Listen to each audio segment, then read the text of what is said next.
సంక్రాంతి అనగానే నేను మెయిన్గా ఎందుకు చాలా నాకు అనిపించిందంటే, గోదావరి జిల్లాలండి, కోడిపందాలండి, జోదాలండి,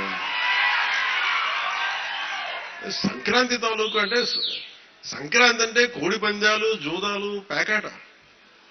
ఓకే, నేను సరదా లేదండి, అదేం కాదంటలేదు, చేసేవాళ్ళు చేసుకోమని చెప్పి నాకు ఇబ్బంది లేదు. కానీ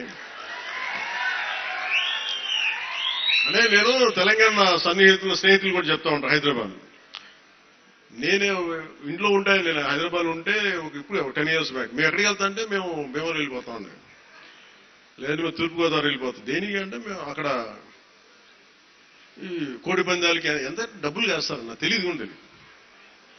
నాకు అప్పుడు అర్థమైంది. అంటే నేను అనేది సంక్రాంతి అంటే కేవలం కోడి పందాలు, పేకాట, జూదం దగ్గరికి పరిమితం అయిపోతే రాంగ్ ఇండికేషన్ అవుతుంది సొసైటీకి. ఇంకెక్కడ వెళ్ళం మనం.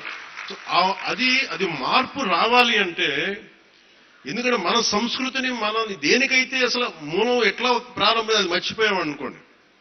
ఒకరిని దెబ్బ కొట్టాలి, ఒకరిని సంస్కృతిని, దేశాన్ని వైపౌట్ చేయాలంటే ముందు వాళ్ళ సంస్కృతిని చంపేయడం. సో ఇది సంస్కృతి మూలాల్ని పరిరక్షించడానికి, మర్చిపోకూడదని చెప్పడానికే ఈ వేడుక ఈ రోజున పీఠిక. ఇది మొత్తం రాష్ట్రంలో ప్రతి నియోజకవర్గంలో ఇది అవ్వాలి.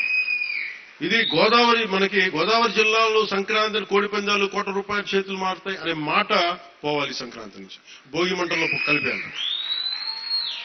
సరదాగా చేసుకుంటారో ఏం చేసుకుంటారో వేరే, కానీ అది మటుకు ప్రత్యేకంగా కనిపించదు. ఇది ఆప్యాయతానురాగాల గురించి, పంచే మనస్తత్వం గురించి చెప్పుకోవాలి. ఇందాక మనం చూసిన హరిదాసు కీర్తనల గురించి చెప్పుకోవాలి. గరగ నృత్యాలు, గంగిరెద్దుల ఆటలు, కోలాటలు, భజనల గురించి చెప్పుకోవాలి. అలాగే నవతరానికి మన సాంప్రదాయాల విలువల గురించి, కళారూపాలు, సృజనాత్మక ప్రక్రియల గురించి తెలియాలి.